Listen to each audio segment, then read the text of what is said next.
Hey everyone, welcome back to Make It in Media, your weekly boost of insight, honesty, and real talk to help you level up in your media career. I'm your host, Camila Brango, and today we're tackling something essential for anyone looking to advance professionally: networking. Let's be honest, not everyone wants to walk up to strangers in a crowded room and sell themselves. It can be awkward, overwhelming, or even paralyzing. But here's the truth: media is about people, and networking works best when you focus on connecting with people in an authentic way. So, how do you do that when you're an introvert? Today's episode is dedicated to the introverts, the shy but capable, the observers, the thinkers, the quiet ones with the loud ideas. For people who rehearse their coffee orders in their heads before stepping into Starbucks. Yes, you. This is how you move forward in media when you're not necessarily the loudest person in the room. Don't be afraid to network. I mean, if you guys don't come and talk to us after this particular panel, that's on you. That's not because I can go home after this. You know, I work at NBC. You want to talk to us after this. So you can't let opportunities pass you by. That was Chris Peña, the former executive editor of NBC Latino, speaking at CENTCOM panel a while back in 2018. Sometimes it's hard to know where to plug into opportunities to network. Fortunately, if you live in a city like New York or LA, resources and people who want to help are all around. Let's hear from someone who knows that firsthand. Here's Antoinette Miller, former manager of university relations and recruitment at HBO. You know, when you think about it, I think what helped me get through that is that networking, being out there. I think one advantage that I think folks who are born and bred from New York, like myself, that we forget that we are in the greatest city in the world, and the amount of resources and talent and talented people that are around you, probably in this room, that are doing things that are probably in the vein of what you're trying to do, that you can volunteer for or sign up for or become a member of. People are posting, people want people at their events, people want to be a part of something. I think that's what makes New York so rich. So definitely from a production standpoint, from an entertainment standpoint, you should definitely just do some more research and try to get involved in a lot of different things. There's public access, there's General Assembly, there's different professional organizations that may have a small membership fee, but I think it'll be rewarding in the end for you if you can kind of navigate that. Now, if you're not in a media-heavy city, don't worry. There are virtual networking groups, Discord communities, Zoom events. There's even more access now than ever.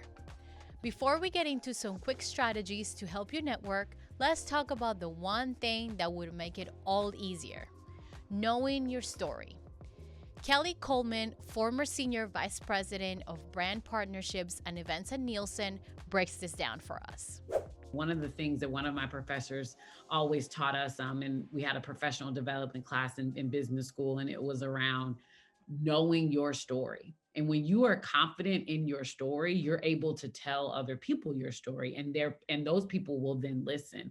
So I think, you prepare for the interview, you're doing all those right things, but I think knowing your story and getting comfortable with that and being able to adjust and flex your story where needed, because, not every role will want you to require want you to require different things. And so I say really owning and knowing your story helps me to feel confident in these spaces. Not always about networking up. Sometimes it's about networking across, which can be a great and much easier start. Vanessa Santana, former associate brand manager at Dove Unilever, tells us what that looks like. When we hear the word networking, it can be very daunting for people depending, if you're an introvert, extrovert, etc. If you guys can't already tell, I'm a massive extrovert, but all my friends are introverted. So I feel y'all introverts in the room. For me, I think networking across, Issa Rae is one of the people I look up to tremendously just because she's done so many amazing things. But she always talked about the power of networking across in her industry versus always focusing on networking up. And that honestly has been so influential within my own career. As mentioned, like a lot of jobs that you get are from referrals, right? Even if you're interviewing for other jobs, like there could be people around your age or similar experiences that could guide you through. A lot of my promotions have been through peer mentors, like helping me, of course, like talking to the CEO and the CMO and staying ready so you never have to get ready is very important, but don't underestimate the power of networking across. There's plenty of people in this room. You should leave here with at least 2 or 3 peer contacts. If there's one thing that might help is having a strong intro ready to go. Jackie P. Ross, personal branding expert, speaker, career strategist at JMP Branding, breaks down a strategy to help take the pressure off in the moment that helps you stand out. So what are some of the things that you can do to help increase your confidence? Craft a signature introduction. So this trips people up a lot because when they meet someone and they say, oh, hi, what's your name and what do you do? They stumble and they're not really setting themselves apart. So you want to practice crafting a signature introduction that highlights your key achievements and sets you apart from others. You introduce yourself as I'm a production assistant.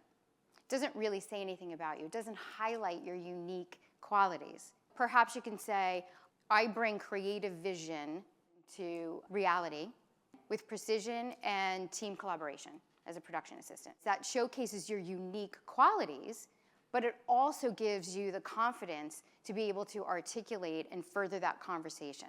So reframing it in that way, that sets you apart. That underscores what makes you unique.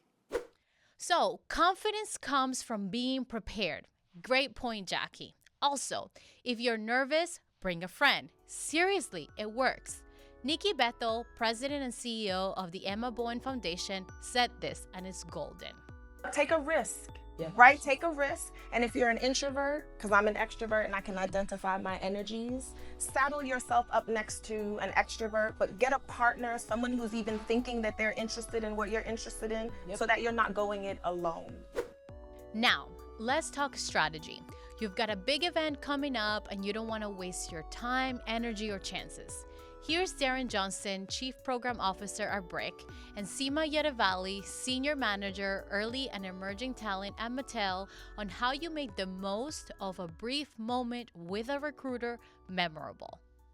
I would consider myself an introvert too. What I would recommend for you all is, if you know the event that you are going to, have specific goals for that thing you're going to. In other words, who's the person in this space that I actually want to speak to? If you can identify that ahead of time and come up with your strategy of engagement, then you can manage your battery. And when you go to that space, you can have that target, you can figure out how you'll engage with that person. And if it's 1 or 2 people, when you make that engagement, you get that contact information, you've hit your goal. And if you don't network with anybody else and it's a challenge for you, you've still at least hit your goal. And so for the folks who struggle with networking and have a bit of a lower threshold for that kind of work, I would just say, make sure you have just some goals. For those of you who are the social butterflies, you'll be fine. You're gonna do great. Keep doing what you're doing and be also strategic about it. Yeah, I want to piggyback off that. I think for sure, do the research, know who's there. I do a lot of these types of events, and I'm always impressed, and I always remember the people that come to my table and say, I've been waiting to talk to Mattel. Like, I've been waiting to talk to you. I'm here to talk to you. And I'm like, okay, this is someone who wants to be here, and I would want to put in front of a hiring manager because I know they've done the research. I know that they know our product. I know that their values resonate with ours, and so you're already a leg ahead. Last tip. Once you do start that conversation, don't go in with, can I get a job? Go in with, can I learn from you? Here's Annysa Polanco, former HR manager at Penguin Random House, on how to go about it. What's so amazing about now is that there's Google and that there's so many different events like these and panels, and you have access to at least even just introduce yourself. I think people also underestimate the power of informational interviews. entering from a point of I really just want to learn from what you're doing is really sometimes like, and being very specific. So oftentimes it's, can I hand you my card and we'll reach out and schedule coffee. Let's say I give you my card and you immediately have to ask, like, okay, is it okay for me to email you with 3 specific times where I just need 30 minutes of your time to learn more about these 3 things? Leave no room for me to say no. I think that's oftentimes the best advice that I could give. Okay, buddy media makers, you already know what time it is. It's time for our Media Moves Pep Talk. This is where you get the real, no fluff, just straight up motivation from folks who've been where you are and made it through. Because sometimes you don't need a new tip. You just need a reminder that you've got what it takes. Let's hear from some of the pros, starting with comedian and writer Michelle Davis. I was reading Mindy Kaling's book, Why Not Me? That's what it's called, Why Not Me? At the very end, she was like, I made sure that I was confident in my ability so that I knew whenever I submitted for a job, I was qualified for it. And that's what I made myself do. So I got good at like making sure I knew how to write a sketch, making sure I knew how to like write a pilot so that, if I got rejected from something, I knew like I still know how to write something. I just wasn't good for this job. So that's how I knew I would make a career for myself because I had no other option but to. Okay, so you've got the confidence, you know your skills, now what? Well, sometimes what really keeps you going is simply having a community, feeling seen, knowing there's spaces where you belong and people that are rooting for you. That's where Crystal Atwater comes in. Crystal is the creative director of integrated marketing communications at Fisher-Price Mattel, and she reminds us that the support system does exist and you're not in this alone. This was not around when I was looking for my first job. There was not a space that I could go and get advice and communicate with other leaders that look like me. And so I am just really blessed and really impressed that this is something that you all can come to and take part in because we need you. We need you. And it's hard, but we're up here so that you all can be up here too. So I'm really excited about you. Thanks for the reminder, Crystal. Okay, so here are 4 gems from today's episode that you definitely want to carry with you. Confidence comes from clarity. Knowing your story, your skills, and how to talk about them is half the battle.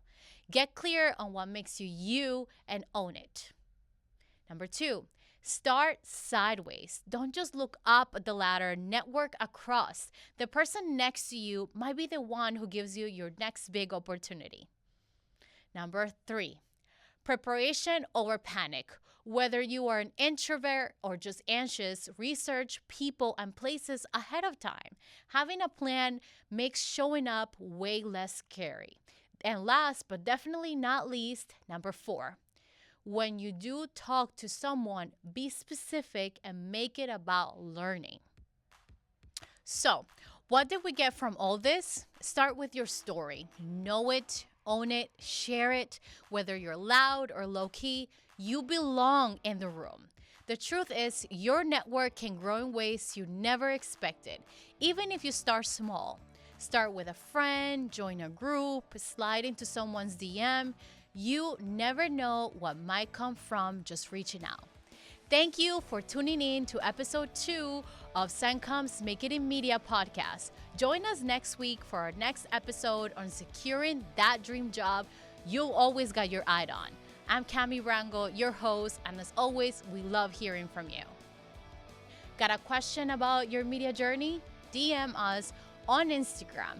Your question might just be featured and you could win a spin on the lightning wheel filled with fun prizes and more. Until next time, everyone, keep showing up for yourself. Even if it's quietly, you're still making the right moves. Make It in Media from the Center for Communication is produced in association with BRIC, a leading arts and media institution anchored in downtown Brooklyn. Camila Brango is the show's host. The lead writer and executive producer is Derek Bourvin. Marangelica De Castro is the floor manager and head of social media. Fred Brown is the supervising producer. Clinton Folsom Jr. is the director. Franklin Grant is the audio technician. Jonathan Ortiz is the operations director. Jose Astorga is the studio engineer. Joel Topsik is a consulting producer. And the show is edited by Marangelica De Castro and Derek Bourbon.